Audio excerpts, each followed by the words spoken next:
here. To my left, Melissa DeRosa, Secretary to the Governor. To her left, Gareth Rhodes, who's Deputy Superintendent of the Department of Financial Services, but has been working with us on this COVID situation. He's been doing a great job. Pleasure to be in the North Country today, Jefferson County. I want to thank Dr. Ty Stone for having us and the hospitality today.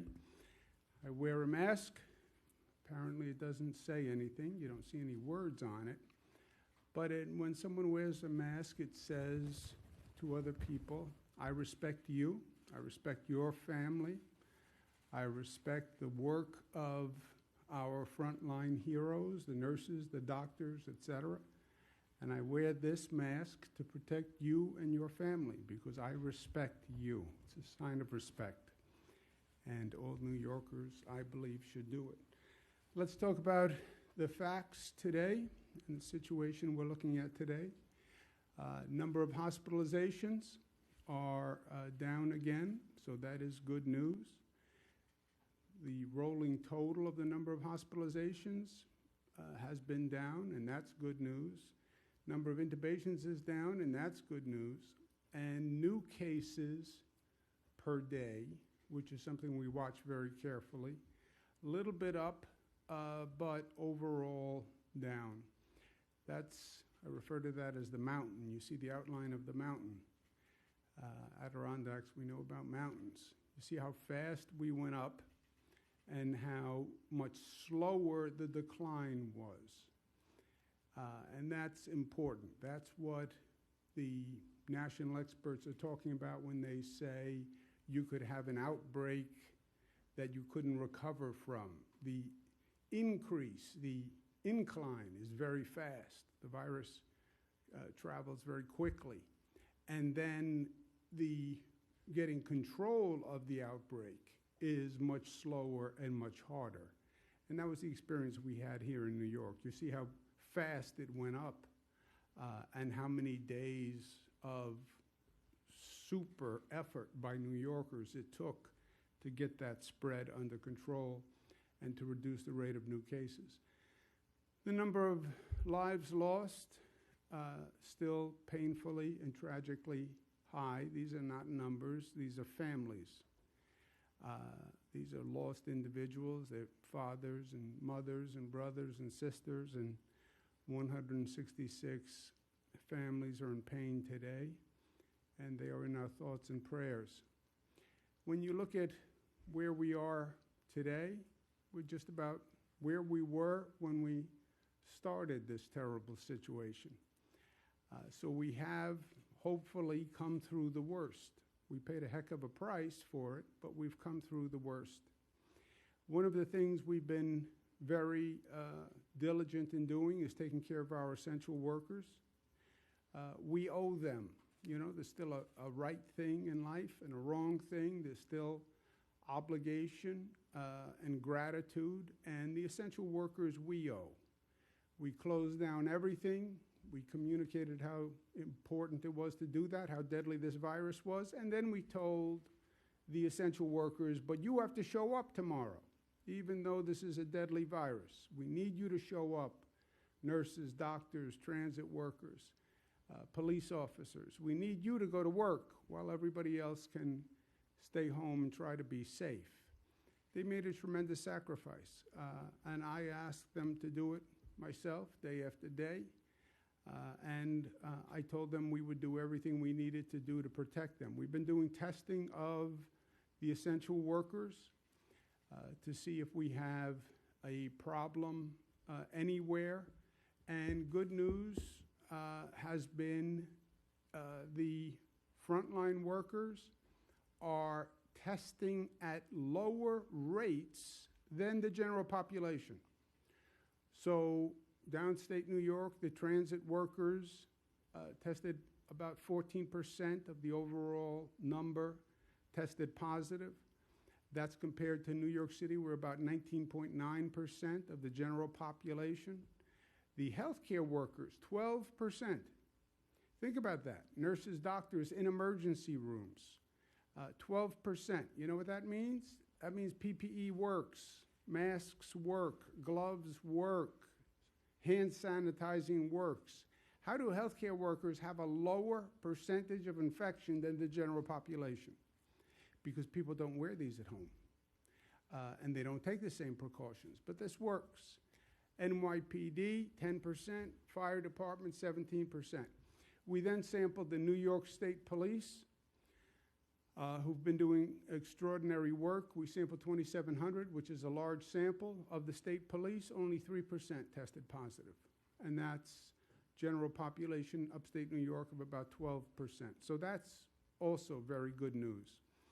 And then we tested the people who work at DOCS, our Department of Corrections Services.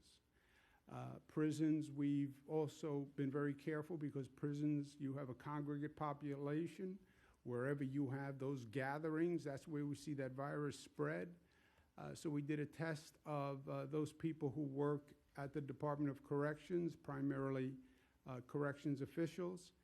We sampled over 3,000, 7.5%, again below the general population rate.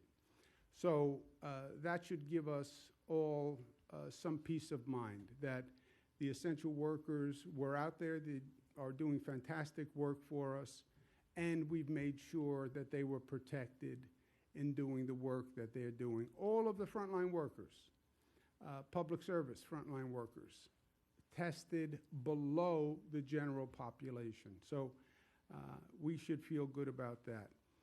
Also, I want people to know that elective surgeries are going to start in 12 more counties, and that's important. We had stopped elective surgeries, so we had additional hospital capacity for COVID patients.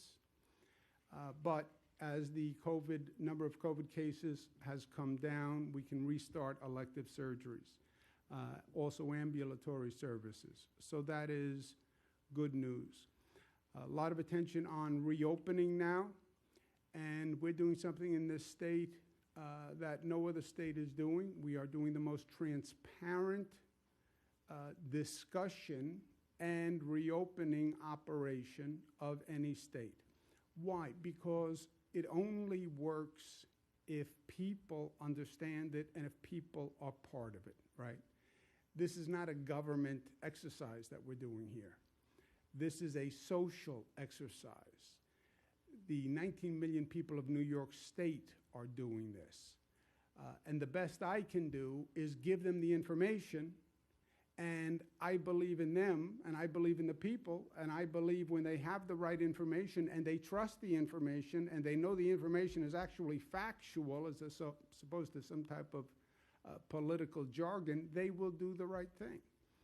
And they have, and that's how we bent that curve and flattened that curve. Same thing on reopening. You will know exactly what is happening in your region, in your county. You'll know the facts, you'll know the numbers on a daily basis, and you'll know what we're doing. We heard testimony yesterday from the national experts, Dr. Fauci, who warns of suffering and death if the U.S. reopens too soon, okay?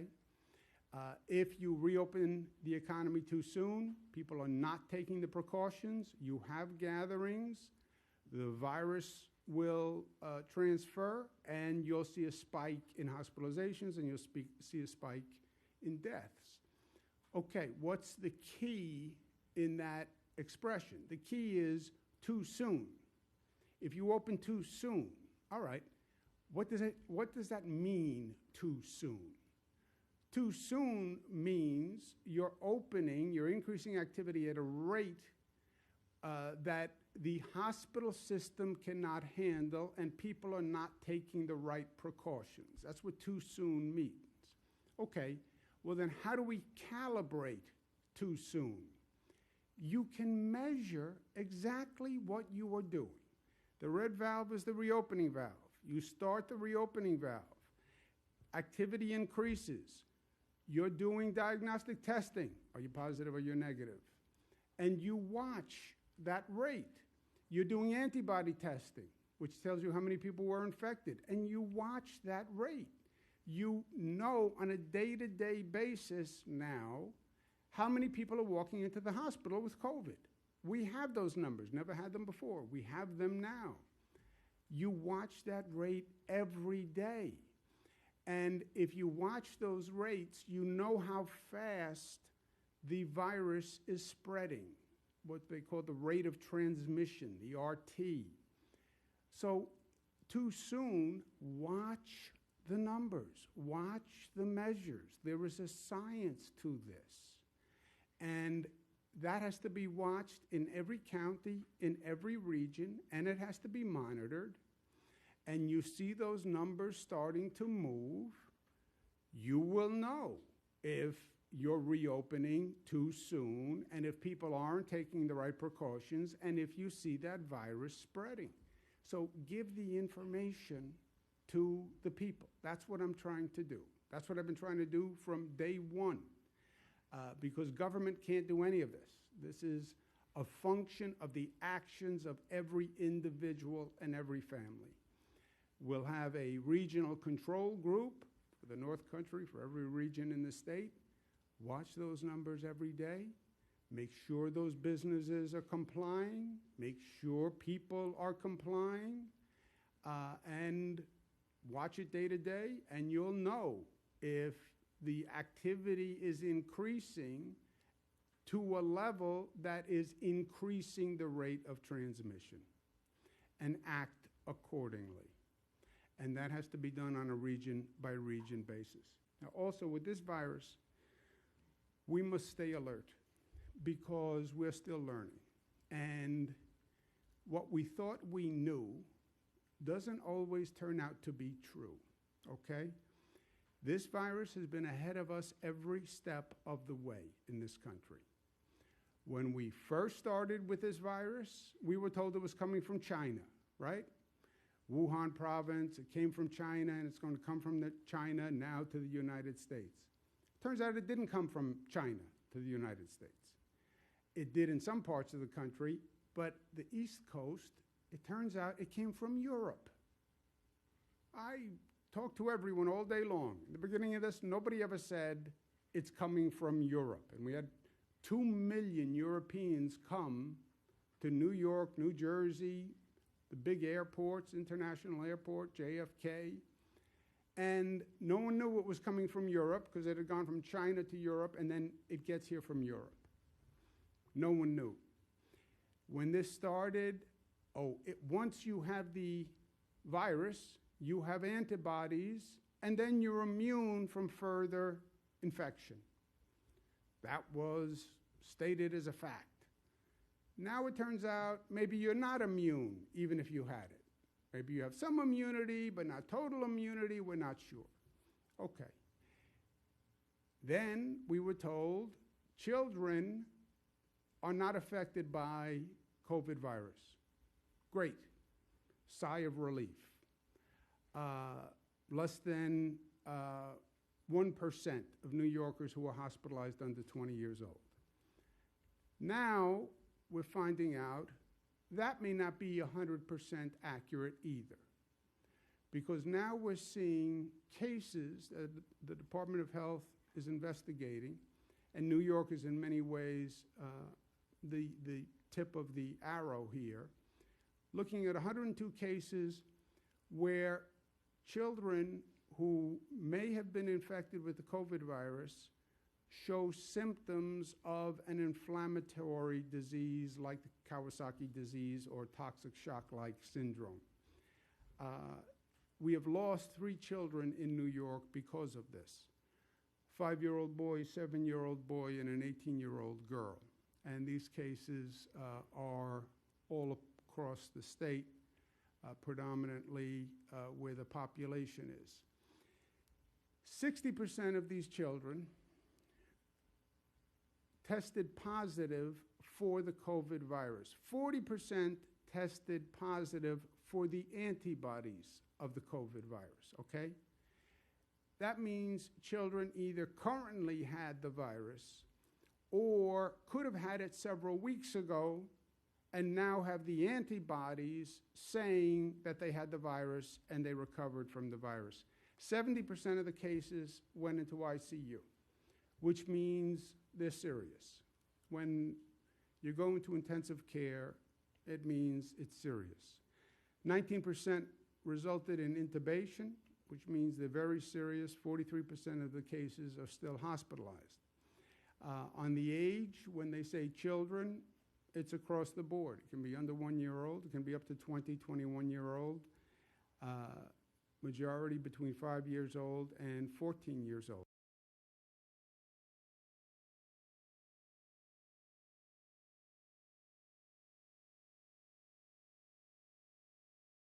The Department of Health sent an alert to 49 other states. Dr. Zucker has been leading this conversation nationwide. 14 other states are now investigating cases in their state for possible inflammatory disease for children related to COVID. 5 European countries are now looking. Because it happened after the fact and does not present as a normal COVID case, it may not have been initially diagnosed as a COVID case. COVID cases are normally respiratory. This is not predominantly respiratory. It's an inflammation of the blood vessels, which could affect the heart. So it's more of a cardiac case than a respiratory case, which is a new manifestation of the COVID virus. Department of Health is being very aggressive in doing the investigation and also talking to other states, countries about what they may have learned, partnering with Rockefeller University and the New York Genome Center to see if there's anything in the DNA of these cases. But parents have to be aware of this. The predominant signs: fever, abdominal pain, skin rash, other symptoms, change in skin color, difficulty feeding, trouble breathing, racing heart, lethargy, irritability, or confusion. So it's a wide array of symptoms, as you can see, which makes it even harder for a parent to know exactly what they're dealing with. If your child has been exposed to someone who had COVID, even if it was several weeks ago, that is a special alert in this situation. Department of Health has told the hospitals in the state to prioritize COVID testing for children who come in with any of these situations. And if you want more information, this is the health site to go to. Now, as a parent, I can tell you, this is a parent's worst nightmare, right? To have a child, we thought that children were not especially affected by the virus. To now find out that they might be, and it might be several weeks later, this is truly disturbing. So we raise it because it's something that parents should be aware of. We're still finding out more about it. We're working very aggressively. The more we know, the more we'll communicate. For now, everything we know is on that website, but if parents say, you know, should I be concerned? You should be aware. You should be aware. First job is to protect our children. My baby is 22, not really a baby anymore, she likes to tell me. She's theoretically, this is 21 and below, she's 22. Maybe I have nothing to worry about. I still worry because that's what you do as a parent. You worry. I tried to get her up to come with me today, Michaela, 22 years old. You think you have any power in life? Try to get a 22-year-old out of bed at 7:30 in the morning, and you will quickly come down to earth about any expectation of anything. But go to the website in the meantime. New York State, I'm proud of what our people have done, and we're proceeding with caution and with intelligence. We also need help from Washington. I understand the federal government has said, you know, it's up to the states, it's up to the governors. Great. But we need help to make this happen. And we need help from Washington. I think that the decision or realization that it should be done state by state makes sense. But it doesn't mean the states are on their own either. And we need federal legislation. We need what's called state and local aid. Our state budget, our state economy has suffered. We have a significant funding gap. and states need assistance. New York has about a $61 billion funding gap, which is a very, very serious funding gap. Who does the state fund? If we don't have funds in our budget, what does it mean? States fund local governments. We fund police, firefighters, and schools. If our budget doesn't work, who gets cut? Police, firefighters, schools, local governments. The very people who we need to fight this virus, and the very people who we all call the essential workers and the heroes who have been doing a great job. Then how do we not give them the support that we need? We also need funding for state testing. Everyone says the key is testing. The key is testing. By the way, this is a tremendous operation to put in place. This will be millions of tests in New York. Tracing, never been done before to this extent. It's going to be thousands of people who have to do tracing. We need funding for that. The Washington bill should finally provide a real economic stimulus that helps this nation rebuild. Every president has talked about the need to rebuild our infrastructure, our roads, our bridges, our airports. Every administration does a report. The bridges are falling, the roads are crumbling. Our country doesn't build airports anymore, which it doesn't. We're building a new airport in downstate New York, the LaGuardia Airport. First new airport in 25 years in this country. How can it be that we haven't built a new airport in 25 years? You fly around the world and everybody's airport looks amazing. It's like a shopping mall, hotel, entertainment complex, and then you come to an airport in this country. You need to stimulate the economy. You need to create jobs. Do what every president has said, but none has done, Democratic and Republican. The bill that was introduced yesterday has something that's very important to many states. It repeals what's called SALT, S-A-L-T, the state and local tax deduction. This was a tax change made 2 years ago, 3 years ago in Washington. It increases the taxes of homeowners in certain states. New York is one of them. It costs New York State about $29 billion per year. State of Massachusetts, $11.8 billion per year. It also affects New Jersey, Connecticut, Maryland. That is repealed in this bill that the House put in. It's the single best piece of action for the state of New York. And we have representatives who know this very well in Representative Lowy and Representative Neal. I applaud them for putting it in. They have to make sure it's in the final bill, because the only thing that matters is what's in the final bill. But that is good news in this bill. And the need for state and local aid, this is not a Democratic Republican issue. You have Democratic governors, you have Republican governors. All governors will say they need assistance from the federal government. The governors work together in an organization called the National Governors Association, NGA. The chairman is a Republican, Governor Hogan from Maryland. I'm the vice chairman, Democrat. Governor Hogan and I did a joint statement on behalf of all the governors saying, we understand what we have to do, we're prepared to do it, but we need help from Washington, and we need that state and local funding. So this is not a partisan issue. Something else that Washington has to do, which is very important. Special interests always rear their ugly head. And these bills that are coming out of Washington, they have a lot of funding to get the economy running. A lot of money for big businesses, and a lot of money for millionaires, and a lot of money for large corporations. I fear what is going to happen is that corporations are going to use this pandemic as an excuse to lay off workers. They're already telling analysts that their profits are going to go up because they're going to reduce their payroll.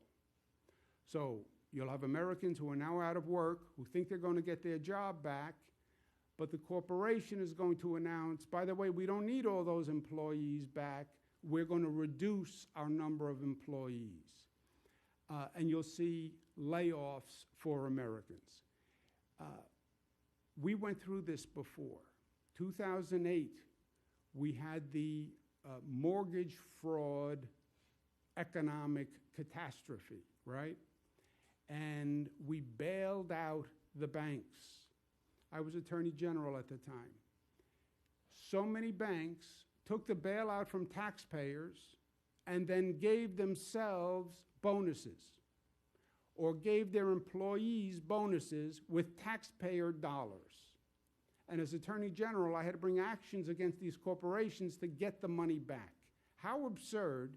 They create a financial catastrophe in 2008 because of these mortgage scams and mortgage frauds. Taxpayers bail out the corporation. They turn around and use the money to give themselves a fat paycheck, when they're the ones who caused the problem in the first place. So we made this mistake before. We can't make this mistake again. I did an op-ed today in the Washington Post that speaks just to this. You want to provide subsidies to corporations? I understand that. Make sure the subsidies are tied to worker protections. Very simple. If a corporation gets a check from the government, that corporation must not lay off any workers. Have the same number of workers after the pandemic that you had before the pandemic. And don't think taxpayers are going to subsidize you, Mr. Corporation, so you can then lay off workers. And then the taxpayers can then pay for that. I call it the Americans First Law. No corporate bailout if you're going to lay off workers. And it's going to be introduced by members of the New York congressional delegation. And I'm very proud of them for their leadership. If we get that Washington bill passed, then it's going to make a significant difference because it's going to give states the ability to do what they need to do to reopen. And we can take it from there because we are New York tough, which is New York tough and smart and united and disciplined and tough enough to love. Thank you. Questions? Governor, good afternoon. Jeff Cole from Channel 7 here in Watertown, hoping to be able to ask you a couple of questions. First, welcome to Watertown, and welcome back to the region. It's good to have you here. First question, what's the future of state prisons? The budget gives you the authority to close as many as you see fit, and now that we have this political climate and the fiscal climate, many corrections officers' families have a lot to worry about. They're worrying perhaps about their job at a state prison right now. What do you tell those communities that host them, the COs, their families? Is it still on the table, and if so, how many? Well, first I say to them, I thank them for the service that they've been doing. Again, I feel very passionately about the frontline workers, the essential workers who've been showing up every day. Nobody wanted to stay home, but you know what's worse than staying home? Going to work in the middle of this pandemic when nobody even knew what the virus was about or how contagious it was, and they still showed up. They still showed up to manage the prison system.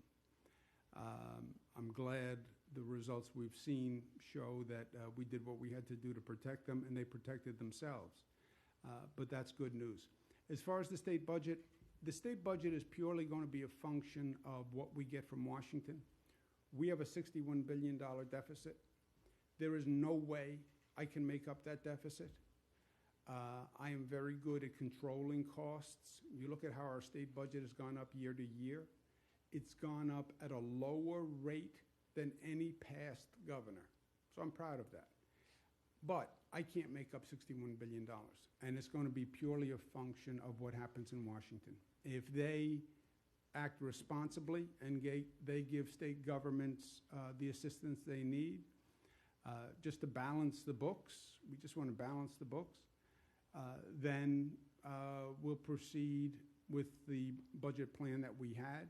But if we don't get Washington to act intelligently, which wouldn't shock any of us, right, we're going to have a serious problem. And I can't tell you what actions we would need to take to fill that budget hole, because we've never been here before. It's a larger budget hole than this state has ever faced. Second question, unemployment. I know the system has paid out 3 times as much since last year, compared to last year in like 6 or 7 weeks. It's still a problem, though. State Senator Patty Ritchie's office tells me today that they've had hundreds of calls this week from people that are still concerned. The senator, along with some other senators, started a website, fixdoldisaster.com, and they've called for the commissioner to step aside. That prompted a response from your office, from a spokesperson, calling it cheap shots from cheap politicians. Is the system fixed? Is there a problem still? And to the senators that are asking questions for their constituents, are they cheap politicians? Look, is it a cheap shot? Yes, it's a cheap shot. Let's look at the facts. And I understand that it's easy to pander, you know. But let's just be a little honest here. The states have unemployment systems. The state's unemployment systems, because it's not New York, it's every state across the country. You know, we tend to think we're the only ones in New York.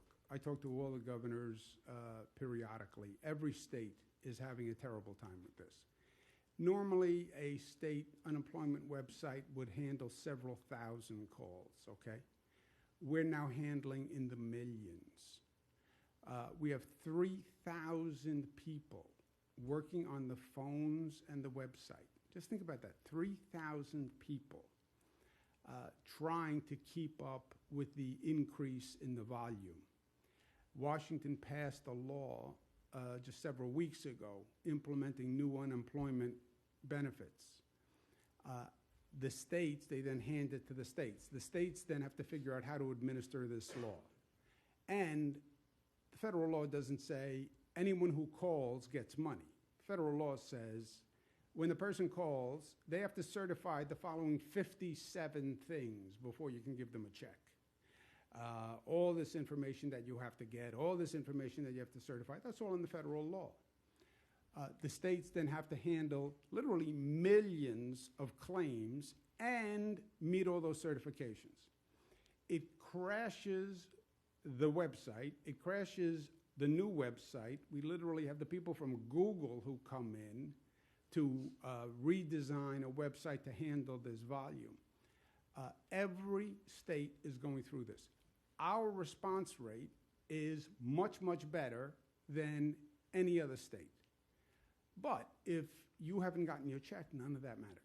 I understand that. The good news is when you're not losing any money, because when you get your check, it'll be for the full amount, but you still don't have the check today. And all that matters to you is you want that check in your hand today because you need it. I get that. We have made tremendous progress in a very short period of time. But again, no one could have seen this coming. If no one would have built a website and an office apparatus to handle millions of calls when you never expected it to happen.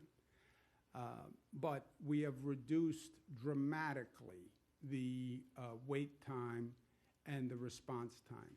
Melissa may have some updated facts on this. Yeah, just to punctuate the governor's point, in the last financial crisis, we had 300,000 lost jobs in the entirety of the 2008 crash. So when people say, you've experienced these past crises, why weren't you ready for this one? We were ready for this one. We've handled 6 times that in the first 7 weeks of this crisis. We processed 1.8 million claims. The Department of Labor later today will announce that we've now released $7.4 billion to roughly 1.7 million New Yorkers who are struggling with unemployment. And on the pandemic unemployment insurance the governor referenced, which was the new unemployment insurance that the federal government announced several weeks ago, that then they originally said you have to apply, get rejected, reapply, and we put out a streamlined process before any other state in the country. We've now paid out 330,000 of those claims. So we are making tremendous progress. The Department of Labor is going to have an announcement later today on the forfeiture days, which has been another issue that I know many are confronting, that I think is going to go a long way towards giving people confidence in the system, and we're continuing to work at it. I'll tell you why it's a cheap shot, though. First, everybody knows nobody could have expected this, and when you have 1.8 million claims, when in 2008 you only had 300,000, right, which was the last fiscal disaster, financial disaster. 300,000 in 2008, this is 1.8 million. What's going to happen 2 months from now? I'll tell you what the cheap shot will be from a politician. few months from now when this is over, they'll find someone who got the benefits who didn't deserve the benefits, right? And they'll say, how did you give that person an unemployment check? They didn't deserve the unemployment check. You gave away the taxpayers' money unfairly. That's what they're going to say. They'll get one person or two people. And then I'll say to you, look, we were trying to accelerate as fast as possible because people were waiting for their unemployment benefit and everybody was yelling. Yeah, well, you should have checked. You gave away taxpayers' money inappropriately. So that's the tension. You want to get everybody processed, but you don't want to give funds to people who don't meet the federal criteria, which is extensive, their criteria. But you want to get it done in a day, but you have to get it done right. Sir? Brian Dwyer from Inspection News, and welcome to Watertown as well. It looks like from the charts that I saw that the North Country hit 7 of 7 of the requirements to reopen, which I don't believe was the case just maybe yesterday or 24 hours ago. Testing was the issue. I think that was at 6 of 7. Can you kind of give me the story of what changed in the last 24 hours? Sure. So the testing parameters that we're using to determine whether or not a region is prepared to open actually came directly from Dr. Birx and the White House Coronavirus Task Force. As the governor has continued to note, we do everything on the facts and the metrics and the data, and ensuring that a region has appropriate testing capacity to be able to gauge what's going on is critically important. They laid out that we should have 30 tests per 1,000 residents tested monthly. The North Country had been just beneath the 419 that is needed for the North Country, but as of yesterday, we hit 454 tests, and so now the North Country has met the criteria, and moving forward, we are confident that they have the testing capacity they need to reopen. For a long-term Yes. solution, there are enough testing. Yep, it's per day average over the past 7 days. Yeah, but just a caveat. I'm all about the caveats nowadays because you see, they tell us a fact and then the fact turns out not to be the fact, right? So we're reopening, but remember what Dr. Fauci and the experts say, there's a danger of reopening too soon. We are reopening on the metrics they gave us. We hit all the metrics. That's the 7 out of 7. But that doesn't mean, okay, we're done. We're reopening. Monitor every day. And that's the regional responsibility. Look at those numbers every day, see what's happening with those numbers every day, and respond to those numbers. And that has to be done right here at home. And that's the responsibility of every county and every person. Wake up, have your coffee, go online, look at those numbers. Because that is a function of what people do. And that has to be watched every day. And you have to calibrate your level of activity by every day. So it's not, okay, we were reopened and now we're reopened, period. You're reopening as long as it's not too soon and it is done right. People get cavalier, people get cocky, people get arrogant, they forget the pain we just went through. We'll be right back in the same situation. Is it possible for the numbers, because I know that yesterday they were 500 or so tests short. Are there now enough tests in the North Country to guarantee that number doesn't go back below? Yep, we're working with the county leadership to make sure that they have the test kits and the reagents they need to stay above that 419 number. Once you have the testing capacity, you won't lose the capacity, or you shouldn't lose the capacity. It's now what those tests say every day, right? That's what you're looking at. You're looking at how many tests positive, what's happening on the hospitalization rate. And that's how you're monitoring whether or not you're making progress or you're going backwards. Governor, Julie Ritchie with North Country Public Radio. As you know, the North Country houses a large portion of the state's inmate population. You mentioned earlier in your briefing about testing of correctional officers, but right now the state's only testing about 1% of inmates, and we have an outbreak at least at one of our facilities up here. Is there a plan to test more inmates and to prevent further outbreaks in the prison population?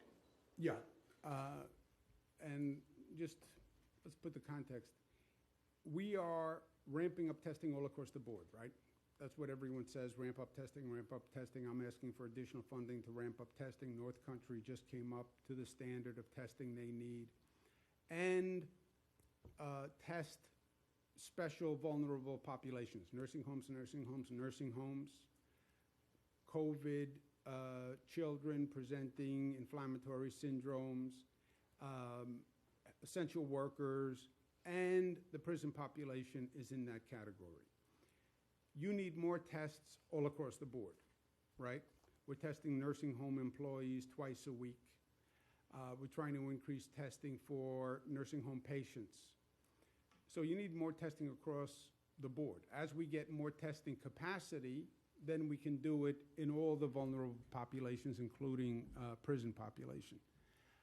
And as that gets expanded and as we have more testing, we make those results available. And when we have a problem, we respond to it. I don't know what the next wave of testing, I don't know if we did the next wave of testing. Do you have any update on that? We're testing the prison population under the same criteria that we're testing the general population. So people who have been in direct contact with people who are COVID positive, or people who are demonstrating COVID symptoms and are not testing positive for anything else. At this point, there's been 445 who have tested positive within the prison system. 306 have recovered. We're monitoring 113. I don't know the specific outbreak you're referencing. I will look in Green Meadow, so I'll look into that as soon as we're finished this and get you a more specific answer back. But if there's more testing that's needed because there's an outbreak, of course, that will be ramped up. And the prisons have done a great job so far in terms of making sure everything is properly disinfected, getting hand sanitizer to the prisoners, and making sure that everything is being sanitized after every meal, after showers, et cetera. So they've done a tremendous job, the corrections officers, under very difficult circumstances. But as we continue to increase testing capacity, as the governor says, we will increase it across the board, including in our prisons. I'll tell you, I was shocked at how low the infection rate was for the correction officers. Less than the general population. And they're in the prisons, obviously, all day. And you can't avoid contact with prisoners when you're a prison guard. So it speaks very well of the correction officers, but it's also an insight into the prison population because, and we'll check the specifics, but if you had a significant problem in a prison, you wouldn't have that low a number of the correction officers' infection rate. And we didn't see any deviations in those rates. It was uniform across the board. On Fort Drum, they're relaxing restrictions a little more quickly than the state is. They've opened up barber shops again this week and the fitness center. Does that undermine or conflict with what the state is trying to do when you have this large population here in Watertown moving a little more quickly than what you've laid out? Look, I hope they're right. I hope they're careful, right? You have a lot of states that are moving quickly. I understand the pressure. I feel the pressure. I get it. I get it in stereo. I get it. I understand it personally. I understand it socially. I understand it economically. And as governor, the state is taking a terrible beating every day. That economy is slow, right? Because the state budget is just a function of the overall economic budget.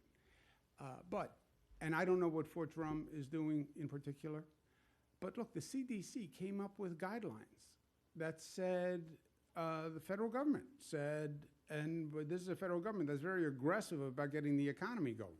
And that federal government came up with CDC guidelines that said, don't start to open unless X, Y, and Z. And some states are opening even though they didn't meet X, Y, and Z. I don't understand that rationale, right? No one says that the president isn't very aggressive about opening the economy. His agency, the CDC, said you have to hit X, Y, and Z. So I'm saying we have to hit X, Y, and Z. That's our criteria, basically.